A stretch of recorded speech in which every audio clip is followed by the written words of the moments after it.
ఇటు జీవితంలో outer ring road సరిగా చేయరు వీళ్ళు, అండర్ గ్రౌండ్ డ్రైనేజ్ కాదు.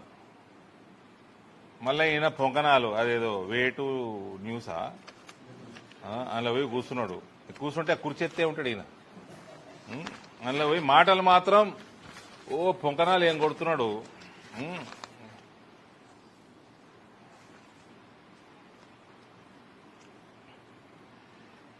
రాహుల్ గాంధీ 2039 దాకా ప్రధానమంత్రి కాదని చెప్పేసాడు ముఖ్యమంత్రి. 2039 దాకా ప్రధానమంత్రి కాడు రాహుల్ గాంధీ అని ఆయన ఒప్పేసుకున్నాడు. 2034 దాకాట ఈయన ముఖ్యమంత్రి ఉంటాడట. ఆ తర్వాత ఈయన నేషనల్ పాలిటిక్స్లకు పోయి అప్పుడు రాహుల్ గాంధీని ప్రధానమంత్రి చేస్తారట. గాంధీలు ఏం పిచ్చోలవే మీరు. ఈయననే స్కెచ్ చేసుకుంటుండు ప్రధానమంత్రికి. పైసలు బాగా సంపాదించేసి ఈయన స్కెచ్ చేసుకుంటుండు. బాగా 10 ఏళ్ళు సంపాదించేట తెలంగాణ లూటీ చేసి ఆ కేరళ కేసీ వేణుగోపాల్ ముఖ్యమంత్రి చేద్దామని వేయండు. అందరు కలిసి లూటీ చేద్దామని వీళ్ళంతా లూటేరాలు కాళ్ళు. ఆడ వేరే ఆయన చేశారు ముఖ్యమంత్రి కానీ. కేసీ వేణుగోపాల్ కోసం పోయిండు. పొట్టు టింగ్ టింగ్ టింగ్ టింగ్ అని పోయిండు కేరళకి. పైసలు పెట్టిండు, ఆడ ఛానళ్లు పెట్టిండు, ఏదేదో చేసిండు. లోట పీస్ అయింది.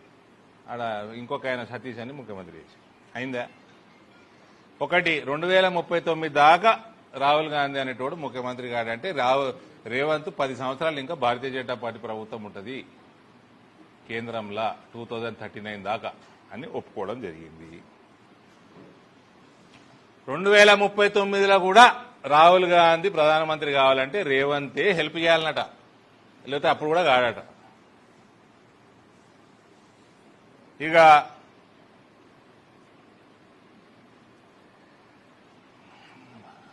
Public opinion, parliament opinion BJP side వాళ్ళు కూడా అన్నారు. మా అత్యుత్త నాయకులు కూడా అన్నారు, నీకంటే మీ చెల్లె మేలున్నది, ఆమెను ముందర కూర్చోబెట్టున్నట్టే. రాహుల్ గాంధీ కంటే ప్రియాంక గాంధీ మేలున్నది, ఆమె కూర్చోబెట్టమని మా నాయకులే అన్నారు. అందరం ఒప్పుకుంటాం దానికి. పబ్లిక్ కూడా అదే. దానికి కాంట్రరీ ఈయనట రాహుల్ గాంధీని కూర్చోబెడతాడంటే మస్కా కొట్టుడు తప్ప ఇలా ఏం మీనింగ్ లేదు. ఒకటే రాహుల్ గాంధీ ఇజ్జత్ తీసిండు 2039 దాకా నువ్వు ప్రధానమంత్రి కావని. ఆ తర్వాత కూడా అప్పుడు కూడా నేను హెల్ప్ చేస్తేనే అవుతావని ప్రియాంక గాంధీకి ఈయన మోసం చేస్తా ఉన్నాడు. పబ్లిక్ ఒపీనియన్ ఆమె దిక్కున్నది. ఈ రకంగా ఉన్నది. ఈయన అన్ని పనికి మాల మాటకారండి. ఈయనను ఎందుకు చేసుకున్నాండి ముఖ్యమంత్రి? కోమటిరెడ్డి వెంకటరెడ్డి గారు ఉంటారండి. ఆయన ఇది జెన్యున్ పర్సన్. పోతే మంచిగా ఉన్నట్టు మనస్ఫూర్తిగా మాట్లాడతాడు. అయ్యేది ఉంటే అవుతుందని చెప్తాడు పని, అయ్యేది లేకుంటే కాదని చెప్తాడు, ఎందుకు కాదో చెప్తాడు, చెప్పిన మాట ఇంప్లిమెంట్ చేస్తాడు. అట్లాంటి నేను ఒక డిగ్నిఫైడ్ జెన్యున్ మనిషినన్నా ముఖ్యమంత్రిని చేసుకునేది ఉంటాయి. వస్తారు ఇట్లాంటి వాళ్ళు వస్తారు, క్యాంపెయిన్ చేసుకుంటారు, మస్తీ చేసుకుంటారు. ఉప ముఖ్యమంత్రి ఏదో పడేస్తే అయిపోతుండే. ఒక జెన్యున్ లీడర్ని, డిగ్నిఫైడ్, కొంచెం డీసెన్సీ, మాట మీద నిలబడేటోన్నా ముఖ్యమంత్రి చేసుకునేది ఉండే. 2029లో కాంగ్రెస్ల చరిత్రలో ఎన్నడూ లేనంత అధ్వానంగా ఓడిపోతుంది ఇక్కడ తెలంగాణలో. 1985 చాలా అధ్వానంగా ఓడిపోయారు. 1994 ఇంకా అధ్వానంగా ఓడిపోయారు. 2028-29లో రేవంత్ నాయకత్వంలో కాంగ్రెస్ పార్టీ చాలా అధ్వానంగా ఓడిపోతుంది. కానీ మన మోడీ గారు మెరిసే జుడిజావని